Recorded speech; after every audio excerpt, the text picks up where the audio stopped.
শেষ কথা কি ছিল আপনার সাথে, হাদি ভাইয়ের সাথে আসলে? শেষ কথা ছিল, আমাকে তো ভাইজান বলে ডাকতো, যেহেতু আমি ওর সম্পর্কে দুলাভাই, তো বলছে ভাইজান দোয়া করবেন আল্লাহ যেন দেশের জন্য, মানুষের জন্য, মানবতার জন্য কিছু করতে পারি। আপনার সাথে যদি স্মৃতি থাকতো বলতেন নিশ্চয়ই। আমি জানি যে আপনার তার বাবার সাথে আপনার একটা ভালো ওনার সম্পর্ক বাবা ছিল। শরীফ মাওলানা আব্দুল হাদি, নলছির ইসলামিয়া মাদ্রাসার ভাইস প্রিন্সিপাল, এবং আমার মসজিদের, আমি এই মসজিদের সভাপতি, এই মসজিদের খতিব ছিলেন দীর্ঘদিন। উনি আমার আত্মীয় হন, এবং ওনার সাথে উনি আমার শরীফ মাওলানা আব্দুল হাদি সাহেব আমার গার্ডিয়ান ছিল, অভিভাবক ছিল।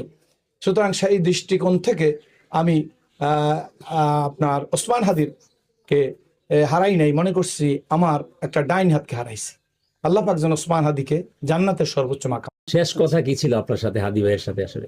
শেষ কথা ছিল, আমাকে তো ভাইজান বলে ডাকতো, যেহেতু আমি ওর সম্পর্কে দুলাভাই, তো বলছে ভাইজান দোয়া করবেন আল্লাহ যেন দেশের জন্য, মানুষের জন্য, মানবতার